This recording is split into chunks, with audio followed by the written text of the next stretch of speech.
Good afternoon. My name is John Morgan. I'm the director of the Theatres Trust, and it's my pleasure to welcome you to this afternoon's special webinar for our corporate supporters, our friends and patrons, and indeed general theatre lovers. Thank you for those of you who are our supporters. It means an awful lot to us and helps us with our work hugely. And if you're not, do consider becoming one. The support is vital to help us do our work supporting theatres across the UK.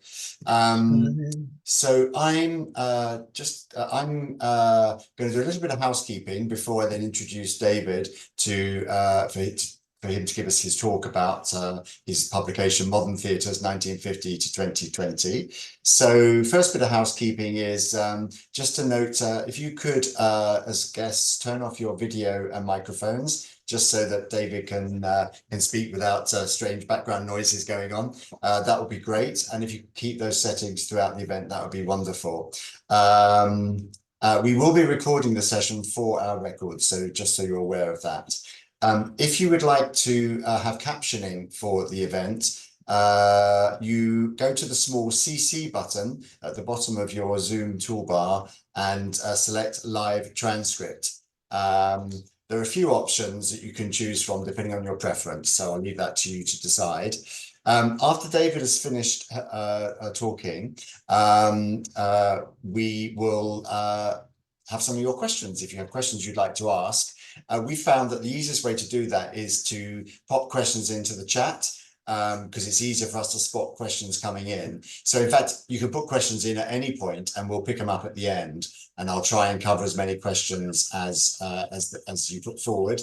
And when you do put your question in the chat, could you please just remember to put your name and where you're from, if you're from an organization, just so we know whose question it is.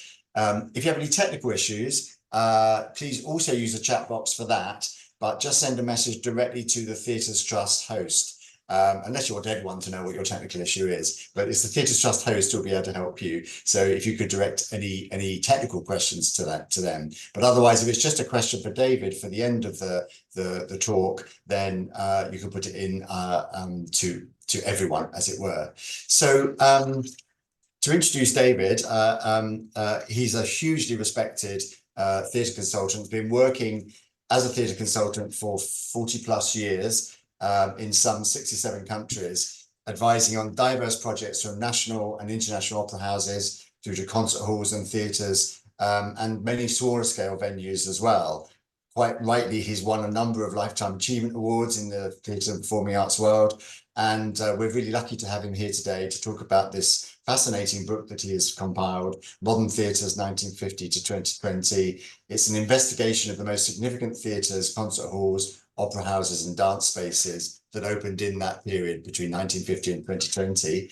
And I'm looking forward to hearing David talk all about it. So over to you, David. John, thank you. And thank you for the Theatres Trust for the invitation to talk this afternoon. As you said, the original idea behind Modern Theatres was to explore some of the most significant theatres built between 1950 and 2020. There wasn't much built in the 1940s for obvious reasons, so it kicks in with the post-war period. Modern theatres, there were a lot of titles kicked around for this. Theatres is used in the broadest sense of the word because it embraces opera houses, concert halls, playhouses, spaces for dance, etc. A more complete title, but rather cumbersome, would have been modern opera houses, playhouses, dance spaces, theatres, etc., or modern performing arts centres, which sounds a little bit clunky as well. The book wanders all over the world in looking for theatre buildings to try and avoid it being Anglo-Saxon or Eurocentric. Once I realised the scale of this, I also realized I needed help and collaborators. After 40 years working as a theatre consultant, I had two things. I had a modest knowledge of theatre buildings, and secondly, I had a very good address book. And at this point, the address book became really useful as I contacted friends, colleagues, collaborators, and competitors and asked them if they might contribute to Modern Theatres. everyone except one person said yes with enthusiasm, and I owe a great deal to 41 collaborators in 14 countries. Most importantly, and you'll see credited on the book cover, is my former colleague at Theatre Projects, David Hamer, who created a wonderful series of comparative drawings to illustrate the theatres in the book. And I'm very grateful to all of the collaborators, but especially to David. This afternoon, I'm going to meander around a little bit. I'm going to talk about opera houses, look at some opera houses, and I'm going to advance the argument that while there has been significant change in the technology and in the exteriors of opera houses, there has been virtually no change in the layout of the auditorium and the stages. They are almost identical to the first Venetian opera houses 480 years ago.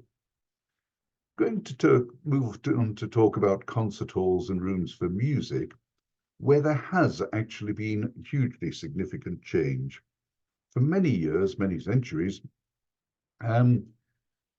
concert halls were very, very similar. They were the classic shoebox shape until 1963, when the Berlin Philharmonie was conceived, the Vineyard or surround concert hall, and that fundamentally changed the design of rooms for music.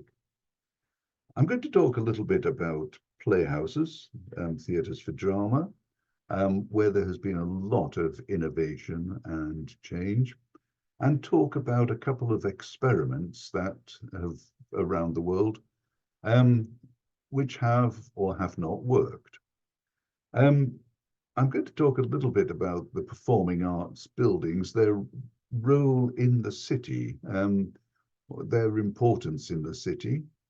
And during the course of this afternoon, I'm going to try and identify 3 projects that brought about really significant change in performing arts buildings: the Sydney Opera House, the Berlin Philharmonie, and the Malmo Staatstheater.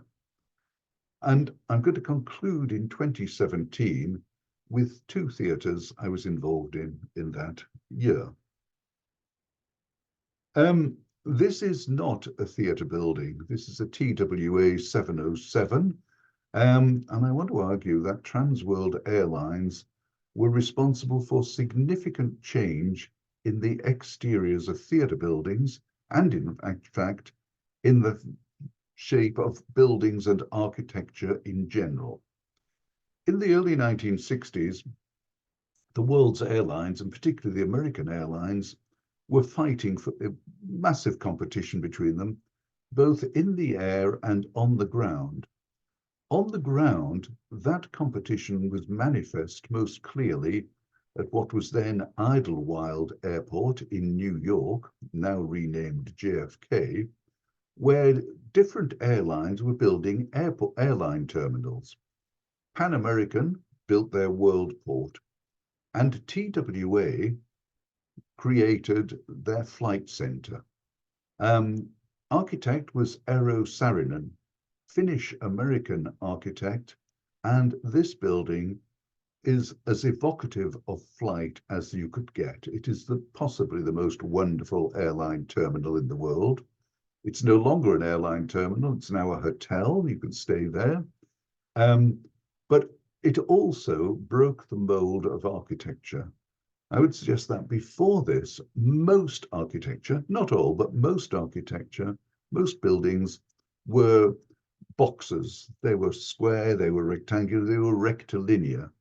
And Saarinen in the TWA terminal introduced these incredibly curvaceous forms.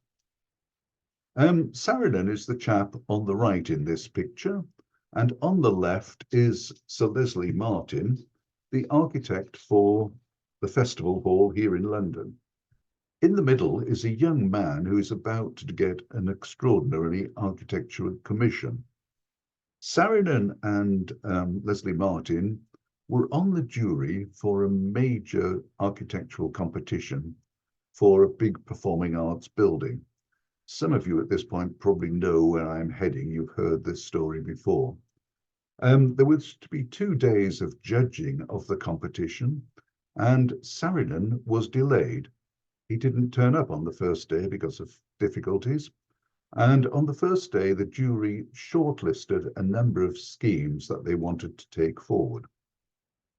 Saarinen did turn up for the second day, and midway through the morning, they were discussing the schemes that had been shortlisted, and Saarinen expressed his disappointment at the schemes being proposed. He went over to the corner of the room to the rejected pile, flipped through the rejected pile, and pulled out this and 11 other pencil drawings. If you don't know where I'm going at this point, you probably shouldn't be in this talk, but Jorn Utzon was selected, and his designs became the famous Sydney Opera House. The word iconic is much overused in the world today. I think the Sydney Opera House deserves the word iconic. It is certainly the most famous performing arts building of the 20th century. I would argue it is probably one of the most famous buildings of the 21st century.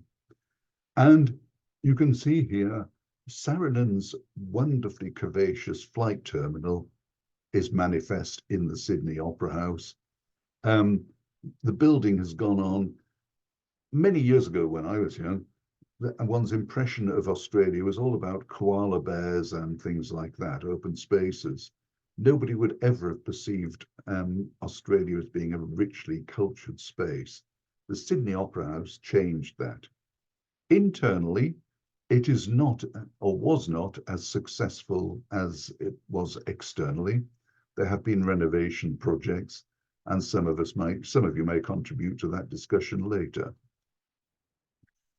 I've started on opera houses, so I will continue. The Garnier Opera House in Paris is probably the most manifest European opera house. A grand, imposing building. It stands at the head of one of Baron Haussmann's grand boulevards in Paris. This is not a welcoming, accessible facade, but it certainly says something about the importance of the opera in the city. Berlin, the Staatsoper in Unter den Linden. The building was restored in 2017, virtually unchanged externally. Again, a massive, imposing building on a grand avenue.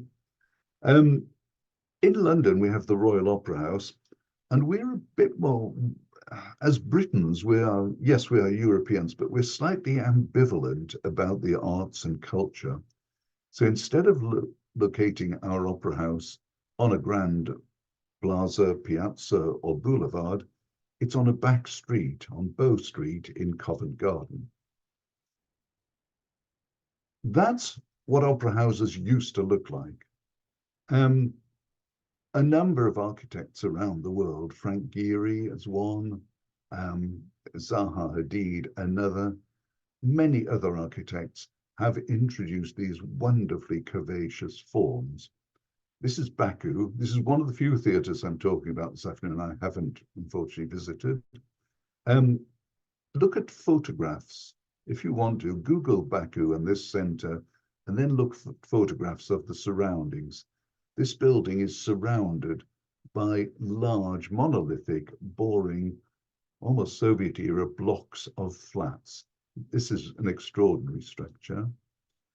Harbin Opera House in China was designed by Ma Yon-song of MAD Architects and takes curvaceous exteriors to a new extreme.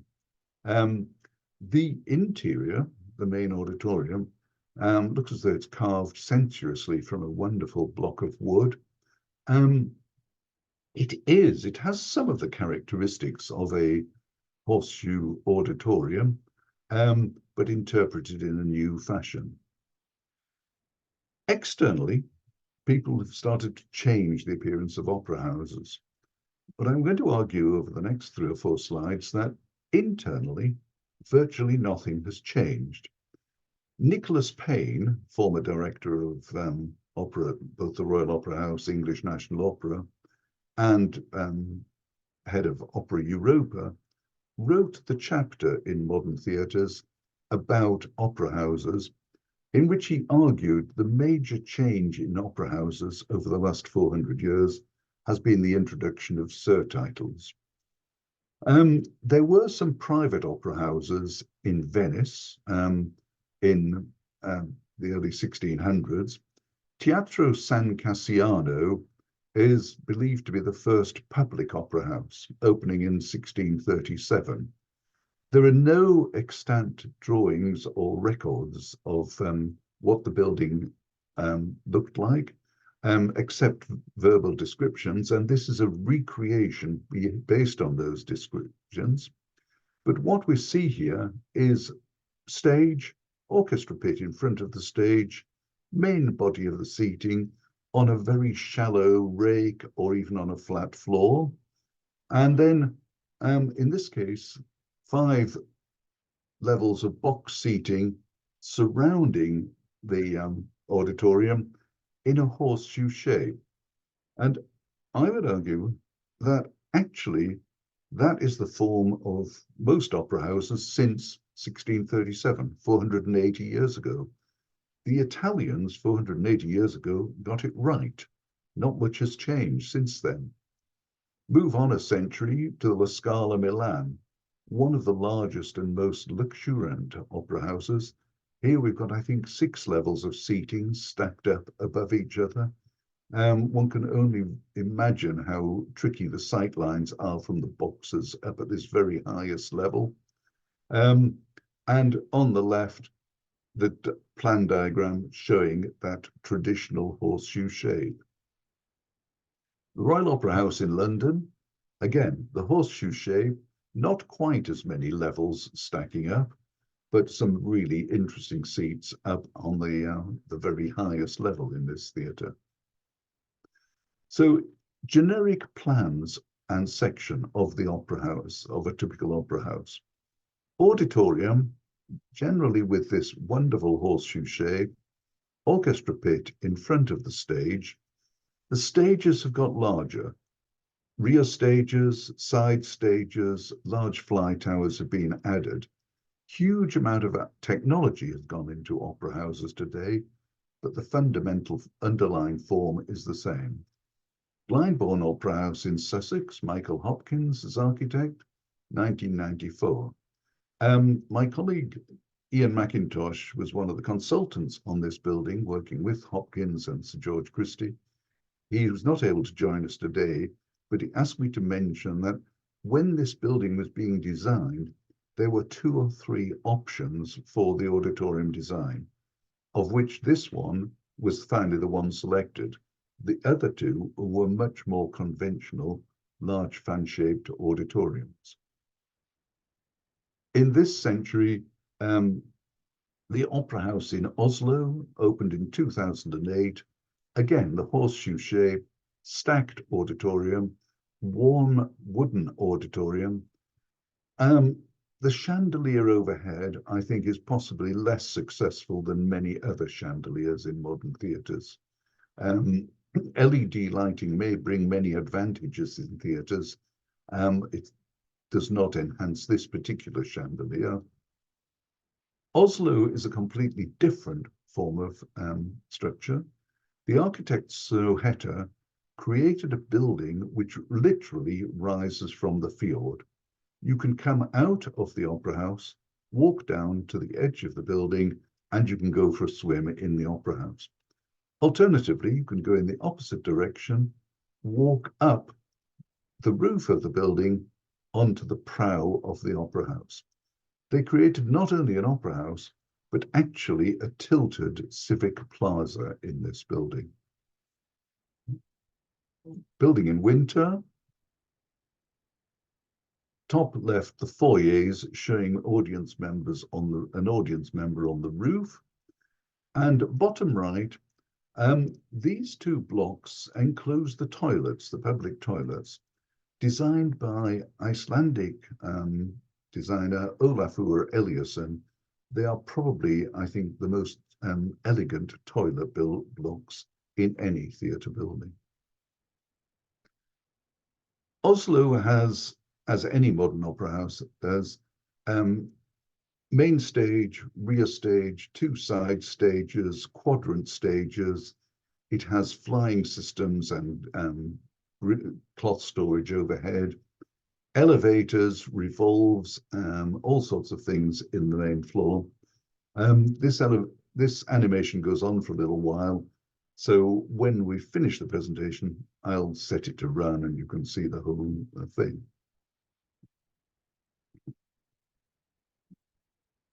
There has been experiment in different forms of opera house. Turin in Italy had a traditional Italian opera house, multiple levels of seating, ornate proscenium arches, etc. It was destroyed by fire in about 1936, and people of Turin determined to rebuild it, but the war and other economic difficulties intervened. So it was the 1960s before the rebuilding project got underway, with the appointment of Carlo Merlino as architect. Merlino went all over the world to study different theatre buildings and bring back ideas and references. One of the places he visited was New York City, and he visited the Radio City Music Hall, the home of the Radio City Rockettes. And any of you who know that particular theatre will recognize the sort of concept of this proscenium, this deep curvaceous proscenium opening. It's a proscenium which is probably appropriate in New York for the Radio City Rockettes. Really doesn't do anything for a modern opera house in Turin, and was the theatre was remodeled, and this was covered over. The people of Turin love their opera house. There is a huge support for this opera house because it is different from every other city in Italy's opera house. Everywhere else in Italy has got a traditional opera house. Turin says, kind of up yours, we've got something different. It is wonderful that the people love it. It is actually quite a flawed opera house. The main floor, the seating on the main floor, is on quite a steep rake. Heavily upholstered furniture and carpets in the space, together with a fairly low ceiling, mean that acoustically this room is not as rich as an opera house should be. There is a line of boxes, but this is not the 4 or 5 or 6 levels of boxes found in many opera houses. It's a token line of boxes round the room.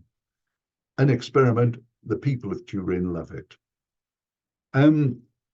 Paris has 2 opera houses.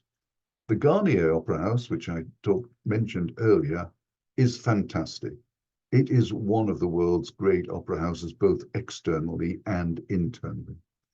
The French government decided to build a more accessible people's opera house, and there was an architectural competition won by Carlos Ott, which led to the construction of the Bastille Opera House. I think I'll leave you to make up your own minds about this. Personally, I find it's a very sterile auditorium. This does not set my blood racing. A more recent opera house is Zaha Hadid's Guangzhou Opera in China. Guangzhou used to be called Canton. It's just north of Hong Kong, and they decided they wanted an opera house. The interior of the opera house, Chinese are very good at plasterwork, at creating forms and shapes out of wet trades, out of plasterwork.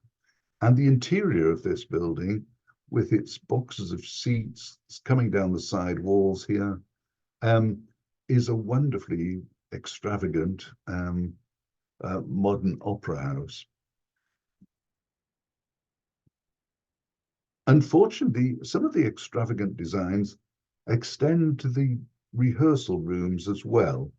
An extraordinary ceiling, beautiful piece of architecture that some young architect conceived.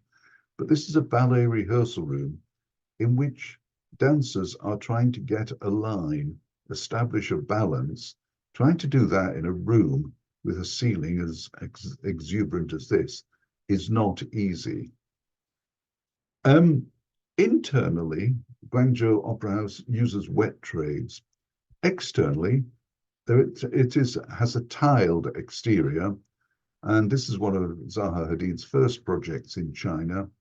And there was a mismatch between the architect's expectations and what the Chinese construction industry could build. Tile work is not, or at this time, a great trade in China. And this is the building. I took this photograph about 20 months after the building had opened, where it is already starting to deteriorate significantly.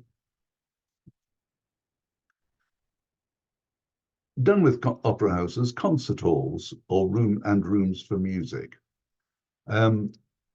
London, the Hanover Square concert halls. Austria, a castle. Music was performed in many found spaces, in dining rooms, banquet rooms, spaces in grand manors or castles. These tended to be rectangular rooms with high ceilings. Probably the ultimate shoebox concert hall is the Musikvereinssaal in Vienna, regarded by many as the best in the world. It has parallel side walls, high flat ceiling, a floor which is almost flat, and gallery seating on 2 levels down the side of the room. Organ at the rear of the platform. It accommodates, I think it seats about 16 or 1700 people. If reseated to modern day standards of safety and comfort, that would probably come down to about 1200 seats. And in music rooms, small is beautiful. That undoubtedly leads to the high quality of the acoustics in the room. So for many centuries, rooms for music were this rectangular shoebox form until 1963, when the Berlin Philharmonie, designed by architect Hans Scharoun, opened. Standing on the edge of the Tiergarten, wonderfully curvaceous exterior, an imposing building, designed in partnership with Herbert von Karajan, who was keen to explore the concept of a room which moved the musicians more into the center of the space. So Scharoun's Berlin Philharmonie, the audience wraps around the stage. The audience is broken up into smaller blocks of seating. These blocks of seating typically have about 100, 120, 140 people in them. He wanted them to be a similar size to an orchestra. And this is a very curvaceous or very embracing room, originally called a surround hall because the audience surrounded the platform.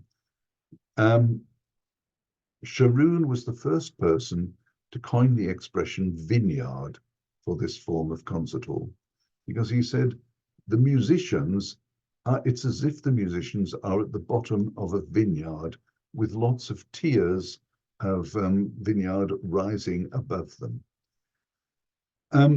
This hall opened in 1963, and this surround hall, compared with the more conventional shoebox hall, these rooms are visually extraordinarily exciting.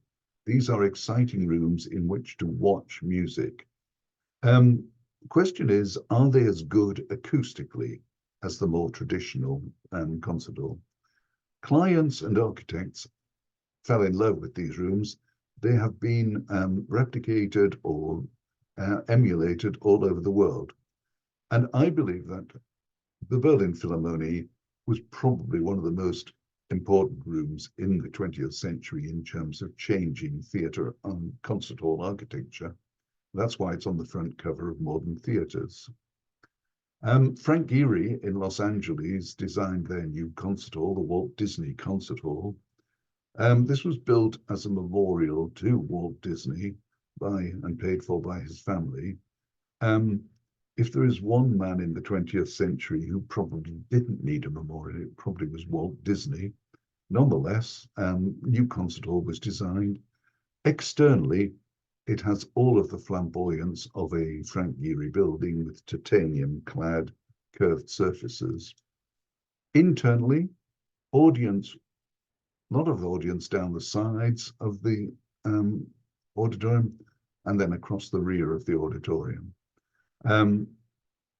Many concert halls used to have windows at high level. Gehry reintroduced them in this building. And if you appoint Frank Gehry as your architect, you are not going to get a conventional pipe organ. You're going to get something exciting and exuberant. Nobody knows where Gehry's concept emerged from for this pipe organ. I have my suspicion that maybe there are some influences here. In Shanghai, Arata Isesaki, a Japanese architect, designed their new concert hall. Again, a surround hall. Overhead, the ceiling is a sort of basket weave design, picking up some allusions to Chinese crafts and culture. Overall, I personally find this a really rather bland room. There isn't sufficient contrast between the outside wall surfaces and the boxes within the room. I'm not calling out for Chinese dragons, but it needs something to kind of give the room a little bit of a lift. In Hamburg, Herzog and de Meuron, with Yasu Toyota as acoustic consultant, created the Elbe Philharmonie, their new concert hall. This is probably best known for being quite so late in construction. It's about 10 years late in completion and going monumentally over the budget.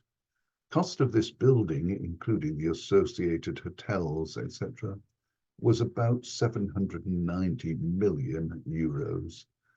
We are approaching the point where performing arts buildings can cost upwards of €1 billion or $1 billion. This is a wonderful building, visually an extraordinarily exciting building. Herzog and de Meuron, I believe, are one of the best architects in the world today. I've worked with them on a couple of projects. They are intellectually a very challenging group to work with.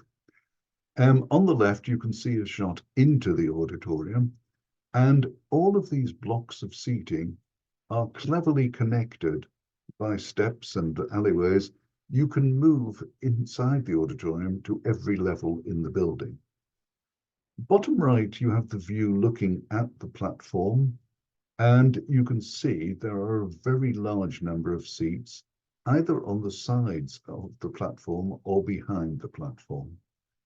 On opening night, the good and the great, Angela Merkel and similar dignitaries, were seated out front for the opening night concert. This meant the music critics from all across Germany tended to be seated either behind or to the side of the stage. The following morning, their reviews of the opening concert appeared and universally condemned the acoustics of this concert hall. It has had, there have been many comments about it since. Obviously, it's nearly 10 years since it opened. It has settled down. People have become more used to the hall. Orchestras are more used to using it. But it brings into question the visual excitement of this sort of concert hall compared with the acoustic excellence, a debate which continues. This is Hamburg. The glass box is the concert hall. It sits on top of a warehouse building in Hamburg docks. The warehouse building is called a heritage building. It was built in 1955. As I was born some years before that, I'm sort of slightly bridle at the idea of 1955 being heritage. The Shoebox Concert Hall hasn't been entirely forgotten. Rem Koolhaas designed Casa de Musica in Porto, a very impressive exterior, if you like, monumental blocks. Some of you, I know many of you, I'm sure, you know I have multiple sclerosis, so a disabled person looking at a flight of steps as an entrance to this building, that is not warm and exciting and inviting. That's forbidding. Inside, Koolhaas created a conventional rectangular room with a large glass wall behind the platform, viewing rooms on either side, behind windows, and a pipe organ split between both sides of the concert hall. Frank Gehry again. This is a small recital room of about 800 seats in Berlin. It was built into the scenery store of the old scenery store of the Staatsoper on Unter den Linden. This is a room about 26 meters by 24 meters, a rectangular room, into which Gehry dropped this elliptical structure. The seats on the main floor are on bleachers. You can push any of the bleachers back. You can clear them all out to have a completely large flat floor. You can have a stage or platform at one side, at one end of the room. Above, there is an elliptical gallery or balcony which gently undulates. This is a tremendously exciting space in which to experience music, spiked slightly by the German penchant for regulations. The German regulations require handrails in a room like this to be nearly a meter high, and these large, rather ugly handrails detract from the qualities of this space. All over the world, people are building small recital rooms, 400, 600, 700 seat recital rooms. They tend to all be the same. The acoustic consultant says, we've got to have parallel side walls. We've got to have a lot of volume. We've got to have a high ceiling. The musicians like wood in halls. So what we are getting all over the world are a series of very plain wooden boxes, small recital rooms, what I've come to call the IKEA of recital rooms. This is a sort of, if IKEA designed recital rooms, this was what would come to you with a little metal thing to put it all together. They are not exciting spaces to enter. Moving on to playhouses and some experiments. 1957, Stratford, Ontario was a post-industrial declining city. The traditional heavy industries had decayed. Stratford was in decline, and a bunch of people decided to do something about it, and they decided to create a theatre festival. They had nothing except the name Stratford in common with Stratford-upon-Avon, but they decided to create a Shakespearean theatre festival, which for the first couple of years took place in a tent in the open air. And then Tanya Mazejevich, who had collaborated with Tyrone Guthrie on open stage theatres, was appointed to work with the local architect and to create a thrust stage theatre. for larger scale and particularly Shakespearean productions. The Festival Theatre in Stratford was incredibly successful. The theatre is been running for many, many years. Very, very successful Canadian theatre festival. And this theatre has been very influential in many other cities, in Minneapolis, in Chichester, and of course in Sheffield. Our own Crucible Theatre is modelled, follows this form of thrust stage theatre. We call this theatre theatre in the round. The Americans would call it an arena stage. And the first of the significant arena stages was built in Washington, D.C. in 1961. Harry Weese was the architect. And it was incredibly successful. The photo top left is of the original theatre. A few years ago, it was in need of refurbishment after 50 or 60 years. But when they decided to refurbish it, one of the requirements on the design team refurbishing it was don't change anything. So basically, bottom right, you have virtually the same theatre, just a colour photograph instead of black and white. In the UK, the Royal Exchange in Manchester is probably our most successful theatre in the round. Bottom left, you've got the Royal Exchange Hall, the original Cotton Trading Hall, a huge space, a reverberation time of about 14 seconds, completely unsuitable for performance of drama or theatre. So the solution by Levitt Bernstein architects was to create a theatre module which sat within the space. And this is glass enclosed, so the I think it's 800 seats or so, theatre inside has a much more manageable volume for plays and speech. 3 levels of seating, 2 balconies, 7-sided balconies surrounding a theatre in the round, or in American speak, arena stage. More recently, Bridge Theatre in London has been constructed. I'm sure many of us have visited it. Flexible courtyard theatre. There are many courtyard theatres being built over the last 30 or 40 years, including the Cottesloe, now the Dorfman at the National Theatre. The Bridge Theatre is probably one of the largest of these theatres. I think it's around 900 seats. And this slide shows a couple of configurations. Bottom left is the opening production of Young Marks, with the room used as an end stage theatre. And I would argue this is possibly a less successful format because the theatre is very long in this format. Top right is the most successful format. This is a production of A Midsummer Night's Dream, promenade production in the round. They've done, one of the opening productions was Julius Caesar, which was similarly successful. And the theatre now has the seemingly never-ending run of Guys and Dolls with this tremendously attractive and very intimate staging. A huge success, especially in this format. I'm going to talk about a couple of experiments.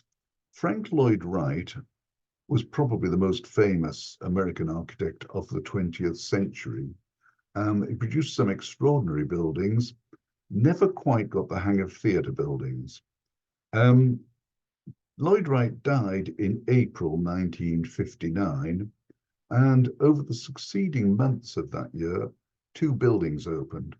This is the Guggenheim Museum in New York, which opened in October 1959, and is incredibly acclaimed, much loved by the public, quite controversial amongst museum curators, directors when it opened, because the sloping floors, the large spiral ramp, which I think adds to the excitement of the space for visitors, means that almost all artworks are displayed against sloping ceiling and a sloping floor. In gallery terms, museum terms, not ideal, but phenomenally successful with the public. A few months later, in December of 1959, the Coletta Humphreys Theatre opened in Dallas, Texas, as a home for the Dallas Theatre Company. And this is Frank Lloyd Wright probably being given too much freedom to experiment in the building. When the theatre opened, it had a very, very gentle rig, which made for almost impossible or very poor sight lines in the building. This was overcome by re-raking it. Lloyd Wright's concept for the stage was a sort of circular stage, and underneath the stage was the scenery workshop. And his idea was there would be ramps on either side of the stage through which scenery would be brought up onto the stage, a scene would be performed, and then taken down the ramp on the opposite side. I'm sure this might have been used for the first couple of seasons before everybody thought this is never going to work. You can see the room had windows at the back of the auditorium, and overhead a ceiling which didn't provide any lighting positions whatsoever. Fundamentally, also the auditorium was painted a very pale salmon pink in its original manifestation. The Dallas Theatre Center lived with this building with all of its complexities and difficulties, an extraordinarily difficult building, which gradually became more and more revered because it was by Frank Lloyd Wright. It might have been by Frank Lloyd Wright, but it wasn't a very good theatre building. They had an opportunity several years later to create a temporary theatre in the Dallas Arts District and created a completely empty shed, an empty industrial building in which they created theatre, whatever theatre they wanted. It was the antithesis of the Coletta Humphreys Theatre. This was later replaced by the Dee and Charles Wiley Theatre, Rem Koolhaas design, cuboid building, and an auditorium of immense flexibility.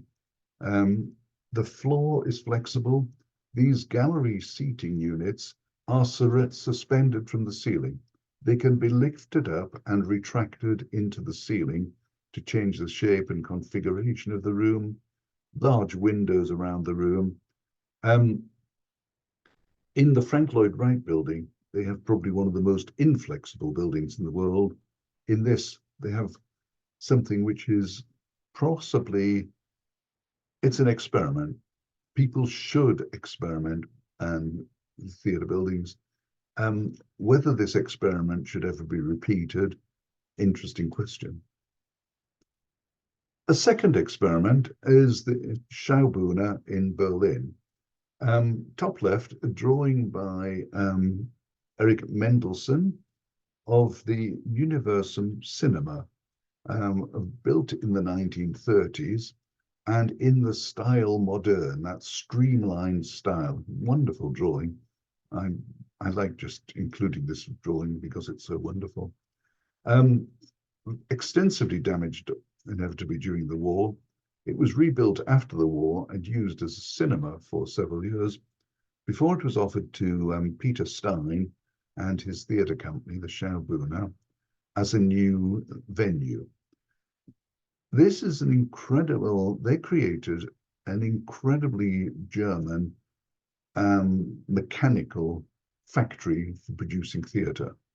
The room is made up of 76 lifting platforms, each 7 meters by 3 meters, and it can divide into 3 spaces with heavy acoustic doors intended to separate it. This is a truly German solution. It's an experiment. It's one which works. They make it work in Berlin. Costs a lot of money to build and operate it. It's an experiment. it hasn't been repeated and probably shouldn't be repeated anywhere else. 7 meter by 3 meter module is simply too big for a flexible theatre, and the acoustic doors do not achieve sufficient isolation to separate and allow simultaneous use of the space.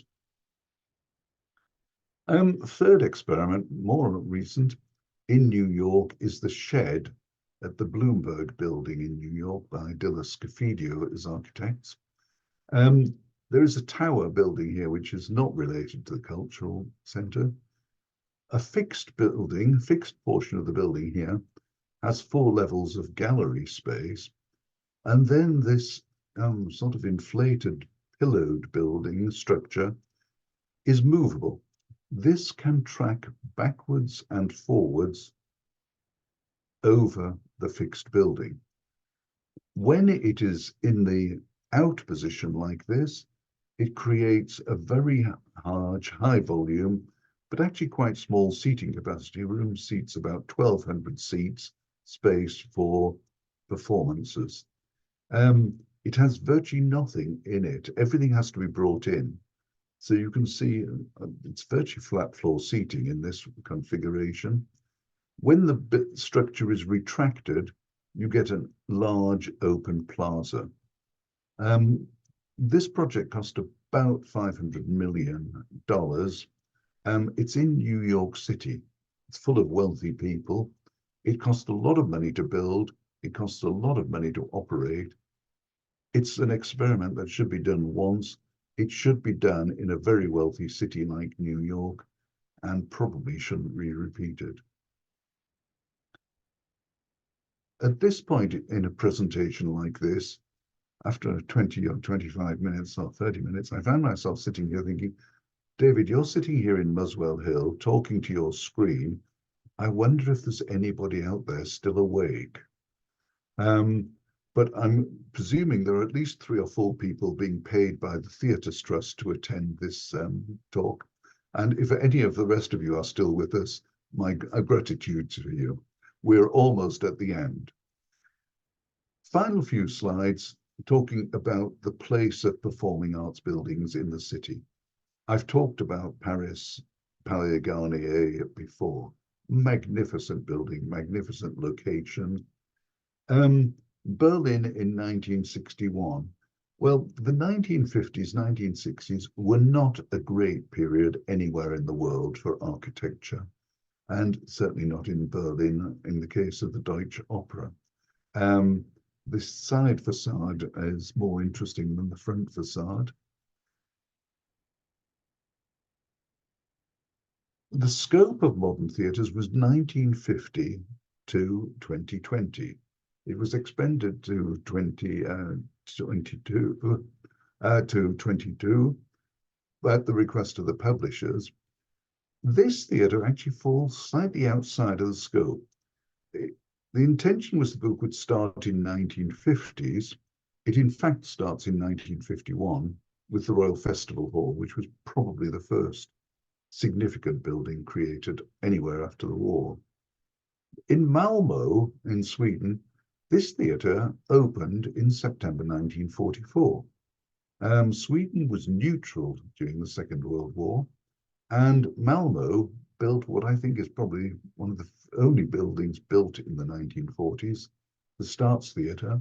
It opened with a production of A Midsummer Night's Dream, and the exterior of this building is one of the first buildings which moved away from the very formal colonnaded stone imposing facades that we see in Paris and other cities, and produced a building with a completely glass facade, opening onto a civic plaza. There's a sense of openness and transparency about this building, which is tremendously exciting. A lot of architects, including the architects for the Royal Festival Hall, went to Malmö, saw this, and we can see the influence of Malmö in the transparency of the festival hall. Also Walter Runau in Gelsenkirchen in Germany, their music theatre. He took it one step further, glass facade with a staircase which is almost like a theatre set.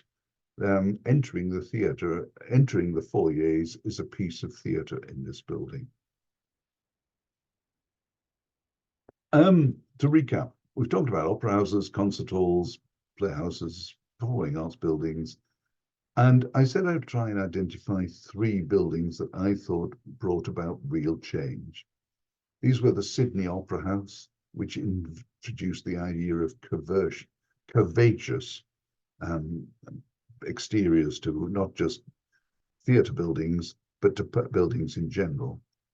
The Berlin Philharmonie, which redefined the nature of rooms for music, and the Malmo Staatstheater, which opened up with tremendous openness and transparency. I'm going to conclude in 2017 with 2 theatre buildings I worked on that year. This is the Shanghai Grand Opera House. I wrote the brief for the city of Shanghai for this opera house, and then advised the jury on the architectural selection competition. This is a huge opera house. The budget is a state secret, which I can't tell you, but it's about $1.3 billion. The building is currently under construction. The second building from 2017, or the second theatre space from 2016, 2017, is a small amphitheatre I built on the land behind my house in Slovenia. This was excavated by a chap with a digger. It took about 90 minutes to dig out the levels and cost €400. The seats were added at a cost of another €20, and it's used every summer for occasional concerts by local musicians. As a consultant, I am really good at spending other people's money. As a client, if it's my money, it's going to cost about €400. Thank you for your patience this afternoon, and I hope some of you will be persuaded to buy modern theatres. The only thing I must say is, whatever you do, do not buy the hardback version. The hardback version weighs 2.5 kilos. It has a very boring front cover, and it is fantastically expensive. If you are a library or a large architectural practice, do buy one. Secondly, do not buy the electronic version. The graphics simply do not work in the electronic version. However, I can commend the paperback version, which is a mere 2 kilos and is very good for aerobic exercise. There is a discount, 20% discount available, and I hope the Theatres Trust might pass on the discount code. Thank you very much indeed, ladies and gentlemen. David, that was brilliant. Thank you so much. I only hope you don't get into trouble with the Chinese government for sharing state secrets. But that was a really enjoyable and fascinating and hugely detailed talk.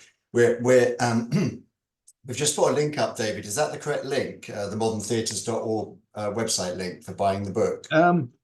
It is, or there is the publisher has just produced a new flyer, okay, which I can send to you or Kate, and perhaps you could send it on to anybody who might be interested. We could do that, or we can just we should be able to send it on to whoever subscribed for this call, shouldn't we? I'm asking colleagues because I'm not sure, but I think we can. I think we can email that on. So yeah, if you send it to us, David, we'll share it around so people can get the 20% lightweight or relatively lightweight version in softback. We are at 4 o'clock, so I recognize that some people might want to head, but if anyone does want to hang around, and David, if you have 5 minutes, we can take some questions if anyone has any questions they want to put in the chat. While people are thinking about that, totally understand some people might need to leave if they've got other things to go to. But David, I just wanted to ask, there's a huge amount of innovation and experiment that you've shown us there in all these different, both in the form of buildings, their external form, but also the kind of the performance style, particularly concert halls and the theatres. It feels like a really kind of accelerated pace of change in the last 70 years compared with, say, the previous 200 or 300. Is that true? And if so, why do you think that might be?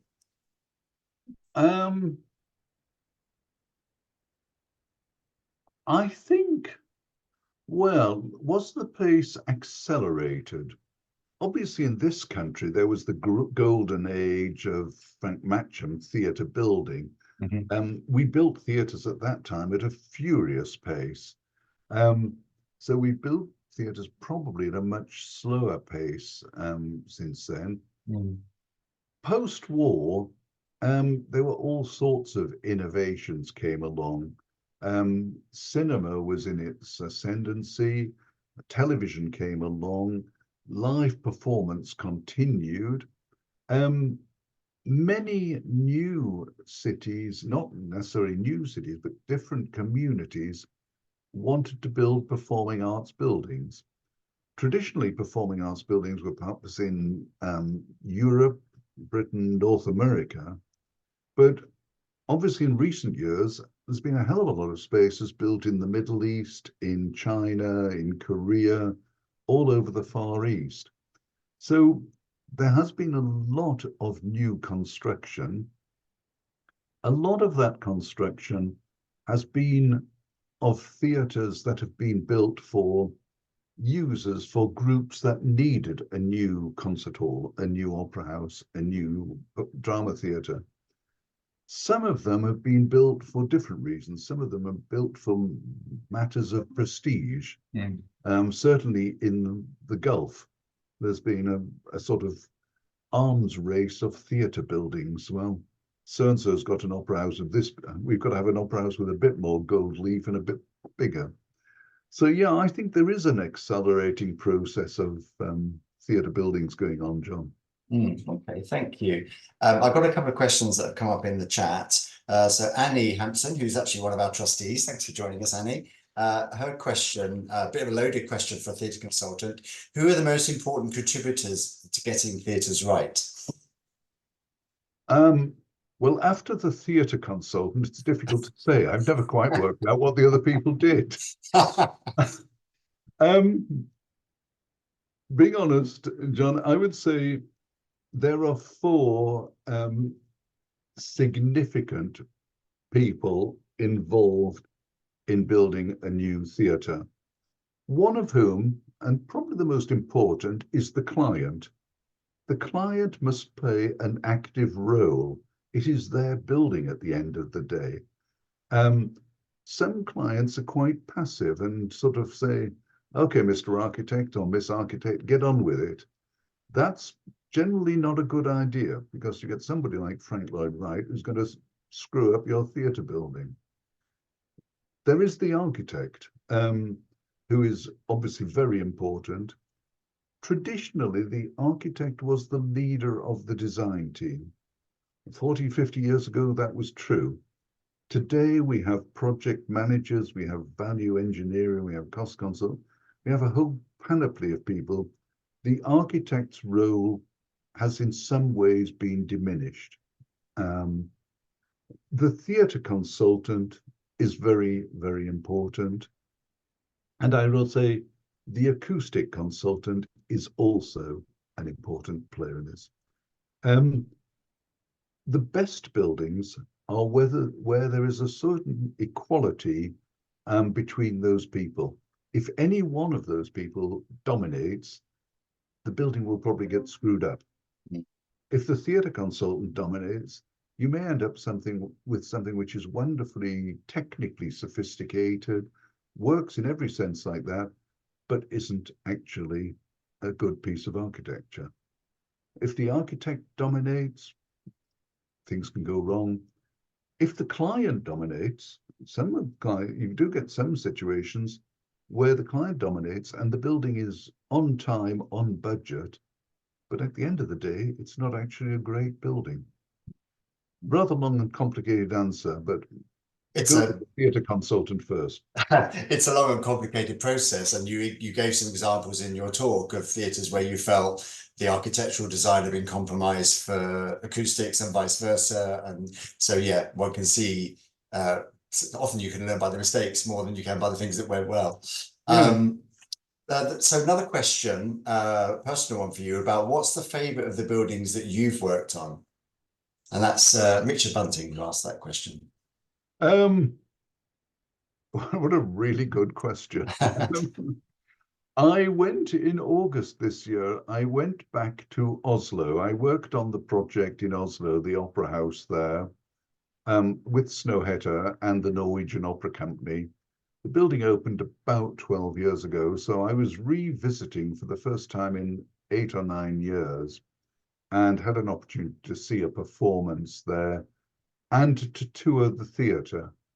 And I was taken round by the executive director's assistant and was introduced in each department as being somebody who'd been involved in building the building. And I was expecting all sorts of complaints and brickbats and, why is it too cold in here and why don't the windows open, etc.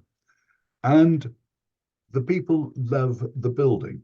And I then sat in the auditorium that evening watching an opera and thought, yeah, this is a particularly special building.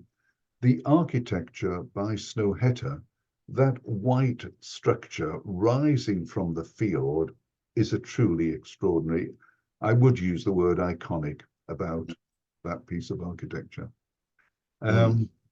And 3 or 4 years ago, I went to Berlin, saw a fabulous concert and the Philharmonie. Yeah, what's not to like about that auditorium? Great, thank you. I've got one last question from Ian Gray saying, on seeing the Malmo Concert Hall, I was struck by the similarities, albeit on a smaller scale, to Belgrade in Coventry, particularly the roofline. Do you think that was an influence, perhaps? The honest answer is I don't know, but I would be surprised if it wasn't. Mm. At that time, in the 50s, Scandinavian architecture and design was on a roll. Plywood was coming out of, this is pre-IKEA, but there was all sorts of wonderful design ideas coming out of Scandinavia. And the Malmo Theatre, as I say, it was the only one that I know that was built in the 1940s. And I would be surprised if the people in Belgrade, the architects for Belgrade, didn't regard that as an influence. Belgrade, I'm trying to remember, was Belgrade about 1956 or something like that? So it follows the festival hall. So it would have been being designed at pretty much overlapping periods of time. Yeah. I would be Yeah. surprised if it wasn't an influence. Yes. And that was so interesting in your talk, seeing the different influences, working internationally, particularly those different forms of staging in America, coming over to the UK and elsewhere. I think we have we've reached the end of questions. So thank you everybody for hanging around to hear some questions, and David as well for giving us a bit more of your time and for preparing this fascinating talk. It's been so interesting. Thank you everyone for joining us. We'll send around the flyer so you can buy the book if you're interested. Yes, don't forget to support us if you don't already do so. And we'll hope to see you again soon. Thanks very much. Thank you, John. Thank you. Thank you, David.